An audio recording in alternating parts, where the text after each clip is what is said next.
राजस्थान के उप मुख्यमंत्री सचिन पायलट ने कहा कि कृषि ऋण माफी अकेले कृषि संकट को हल नहीं कर सकती है, लेकिन यह निश्चित रूप से समाधान का हिस्सा है।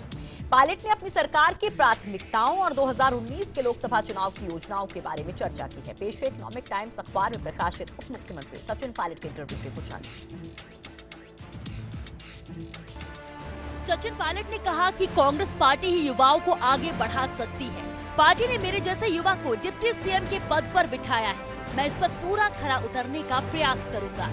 सचिन पायलट की बड़ी बातें। उप मुख्यमंत्री बनाकर मुझे एक अवसर देने के लिए पार्टी नेतृत्व का आभारी हूँ। पार्टी ने मुझे बहुत कुछ दिया है।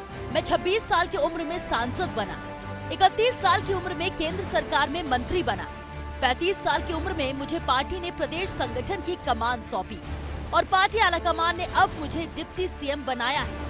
अब हम चुनावी वादों को पूरा करने के लिए प्रतिबद्ध हैं। युवाओं को हमेशा कांग्रेस पार्टी में जगह दी गई है। यही कारण है कि मेरे जैसे नेता इस मुकाम तक आए हैं। यदि आप शीर्ष नेतृत्व को देखते हैं तो गांधी परिवार का कोई भी सदस्य पिछले 30 वर्षों में पीएम और सीएम नहीं बना, जबकि उन्हें भी मौका मिला है। मेरा उद्देश्य पद प्राप्त करना नहीं, बल्कि भाजपा को हराना था। सामूहिक प्रयास ने इसे संभव बनाया। हमने 21 सीटों से शुरुआत की और 5 सालों में हमने अपनी संख्या में 5 गुना वृद्धि की। मैं निर्णय लेने की प्रक्रिया का पक्षधर था और ये कह सकता हूँ कि जो भी सबसे अच्छा था किया गया है। कृषि ऋण माफी समाधान नहीं है, बल्कि समाधान का एक हिस्सा है। भाजपा सरकार ने तो 5 साल के लिए इंतजार किया। हमारी सरकार ने 48 घंटों के भीतर कर्ज माफी की घोषणा की। अब हमें कृषि संकट के समाधान के लिए एक नई तकनीक विकसित करनी होगी। कोल्ड चेन, क्रेडिट और बाजार तक पहुंच, उच्च उत्पादकता सुनिश्चित करने के लिए नई तकनीक जैसी चीजें सभी में समय लगेगा।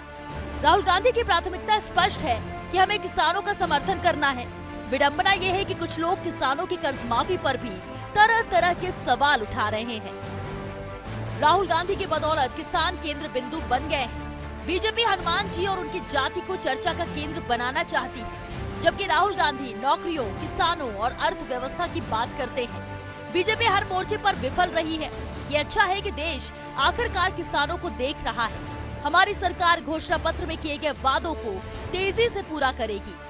यूरिया की समस्या विरासत के तौर पर बीजेपी सरकार छोड़ गई, लेकिन हम इन सभी कमियों को दूर करेंगे। मुझे उम्मीद है कि केंद्र सरकार निष्पक्ष रूप से काम करेगी, नई सरकारों के साथ वैसा ही व्यवहार करती है जैसा वे पहले के लोगों के साथ करती रही है। हमारा प्रयास अनुभव और उम्र और युवा लोगों के साथ एक स्वस्थ मिश्रण है जो नए विचारों को ला सकता है। आपको नए मंत्रिमंडल में एक संतुलन दिखाई देगा। हमने इस साल की शुरुआत में 2 चुनाव जीते थे और 2019 में 20 और सीटें जीतेंगे।